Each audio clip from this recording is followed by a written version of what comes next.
कितने का है वो? माँ वो होगा कुछ करीब 2 लाख रुपए। वो जरा चाकू देना इधर। हाँ यहाँ मार दे बेटा।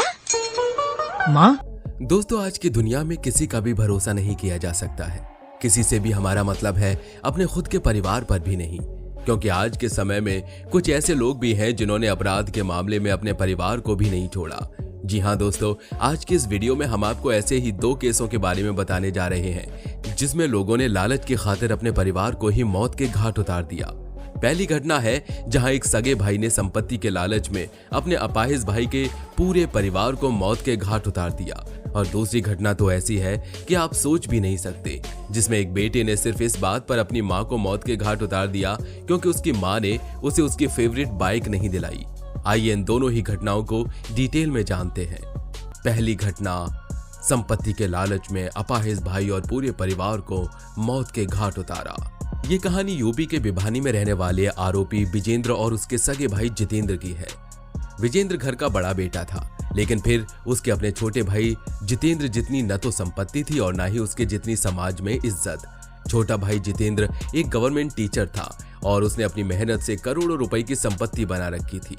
वो अपनी पत्नी और 16 साल की बेटी जो कक्षा 10 की स्टूडेंट थी, उनके साथ बहुत ही सुकून से रहता था।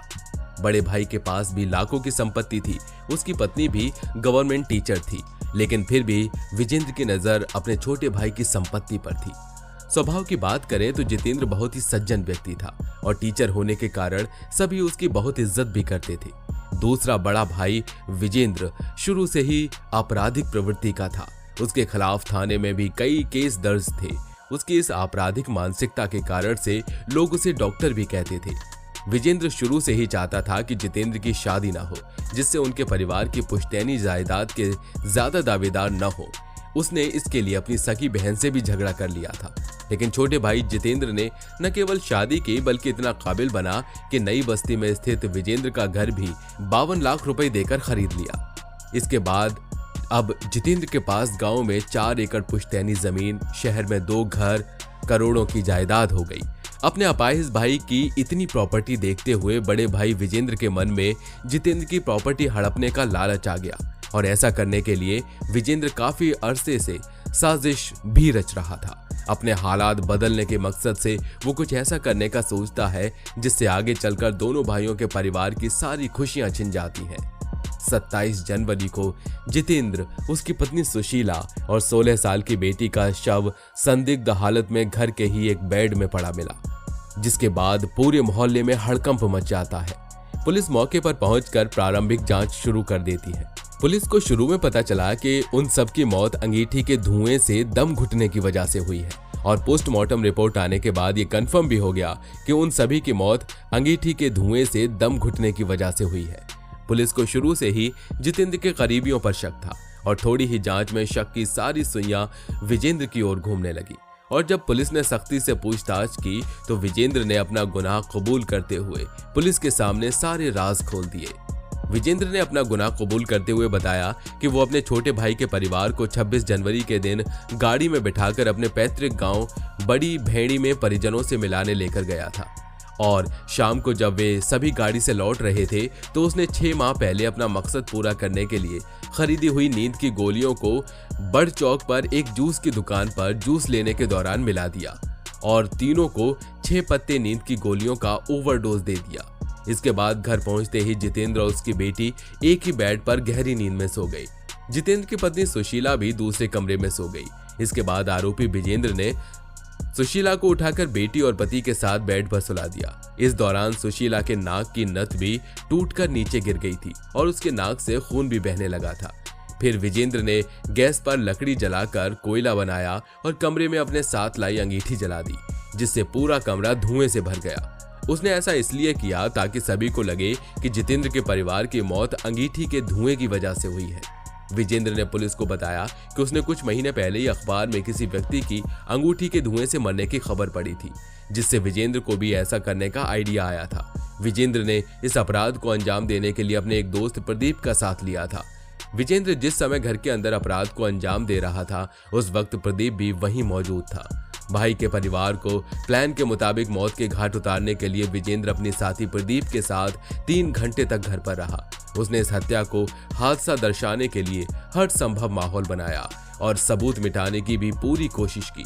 विजेंद्र कमरे में फैली हर संदिग्ध चीज को एक पॉलीथिन के अंदर भरकर अपने साथ ले गया। इसके बाद विजेंद्र ने नीचे और ऊपर के कमरे के दरवाजे भी बंद किए और फिर दूसरी मंजिल की छत से नीचे खाली प्लाट में कूदकर घर से बाहर निकल गया। इस वारदात के दौरान उसका साथी प्रदीप घर के निचले हिस्से में मौजूद था। इस हत्या को चोरी की घटना दिखाने के लिए विजेंद्र ने अलमारी से गहने भी चुराए और उन चुराए हुए गहनों को उसने गुरुग्राम में एक जौहरी को 7-8 लाख रुपए में बेच दिया। विजेंद्र अपने छोटे भाई की संपत्ति का इतना लालची हो गया था कि उसने अपने सगे भाई के हंसते खेलते परिवार को मिटाने से पहले एक बार भी नहीं सोचा। विजेंद्र ने पुलिस से बचने और उस हत्या को चोरी की घटना दिखाकर पुलिस को गुमराह करने की भी पूरी कोशिश की, लेकिन वो कहते हैं ना, अपराधी कितना ही शातिर क्यों ना हो, एक न एक दिन पकड़ा जरूर जाता है। हत्यारे विजेंद्र का भी वही हाल हुआ। घटना 2, पसंद की गाड़ी न दिलाने पर की मां की हत्या। जितेंद्र और उसके परिवार को मारने वाला विजेंद्र तो फिर उसका भाई ही था, लेकिन अपराध की अगली कहानी में तो एक बेटे ने अपनी मां को सिर्फ इसलिए मार डाला क्योंकि उसकी मां ने उसे उसकी पसंद की बाइक नहीं दिलाई। आइए अपराध की इस घटना को भी विस्तार से जानते हैं। 17 जनवरी को यूपी के कोहाड़ा पीर में उस वक्त मातम छा गया जब शाम के समय एक 70 वर्षीय वृद्धा फरीदा बेगम का शव उसके ही घर की रसोई में मृत अवस्था में पड़ा मिला। फरीदा बेगम की हत्या सिर पर किसी वजनदार चीज को मारकर की गई थी, जिससे उनके सिर की हड्डी कई जगह से टूट गई थी। आपको बता दें, फरीदा इत्तेहादे मिल्लत काउंसिल के राष्ट्रीय प्रवक्ता डॉक्टर नफीस की रिश्तेदार थी। मृतका के दत्तक पुत्र अफसाय उर्फ लकी खान के अज्ञात आरोपी के खिलाफ हत्या की रिपोर्ट दर्ज कराने के बाद से पुलिस ने बारीकी से पूरे मामले की जांच पड़ताल शुरू की और बस कुछ ही समय में पूरा मामला खुलकर सामने आ गया। पुलिस की जांच पड़ताल में दत्तक पुत्र अफसाय उर्फ लकी खान ही अपनी मां का कातिल निकला। पुलिस के मुताबिक दत्तक पुत्र लकी खान ने ही फरीदा की हत्या की थी। इसके बाद खुद ही पुलिस को सूचना दे दी। पुलिस को शुरू से ही मृतक के करीबियों पर शक हो रहा था, क्योंकि पूरे घर में लूट या चोरी के कोई साक्ष्य नजर नहीं आ रहे थे और 70 साल की बूढ़ी फरीदा की किसी से कोई खास दुश्मनी भी नहीं थी। पुलिस की पूछताछ में आरोपी बेटे ने स्वीकार किया कि वो अपनी मां से बुलेट बाइक खरीदने के लिए रुपयों की जिद करता, लेकिन वो हर बार मना कर देती थी। लेकिन इस बार जब उन्होंने पैसे देने से इनकार किया तो लकी खान ने गुस्से में आकर रसोई में रखी सरिया से फरीदा के सिर पर हमला कर दिया और इसके बाद घर से चला गया। दोबारा घर आने पर वो देखता है कि उसकी मां ने दम तोड़ दिया है। अपने किए अपराध का एहसास होने पर लकी खान ने आनन फानन में पुलिस को गुमराह करते हुए सूचना दे डाली।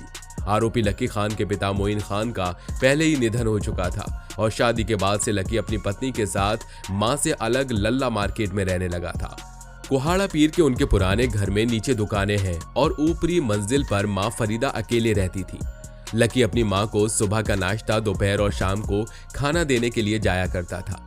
बताया जाता है कि फरीदा को हार्ट की प्रॉब्लम थी और उनके करीब 2 साल पहले बाईपास सर्जरी भी हो चुकी थी। फरीदा के नाम काफी संपत्ति भी थी। अफसाय उर्फ लकी खान ने गुस्से में जो किया शायद उसे दुनिया का सबसे बड़ा अपराध ही माना जाएगा। फरीदा बेगम ने कभी सपने में भी नहीं सोचा होगा कि जिस बेटे को उन्होंने पाल पोस कर इतना बड़ा किया, वही बेटा एक दिन उनका कातिल निकलेगा। दोस्तों, एक समय था जब लोग एक दूसरे पर आंख मूंद कर भरोसा किया करते थे, लेकिन आज के समय में विजेंद्र और लकी खान जैसे अपराधियों के बारे में सुनकर हमें न चाहकर भी अपने रिश्तों पर शक करना पड़ता है, क्योंकि कोई अगला विजेंद्र या लकी खान हमारे आसपास भी हो सकता है। अब आपका इस बारे में क्या कहना है, हमें कमेंट करके जरूर बताइएगा। साथ ही अगर वीडियो अच्छा लगा हो तो वीडियो को लाइक और चैनल को सब्सक्राइब जरूर करिए। धन्यवाद।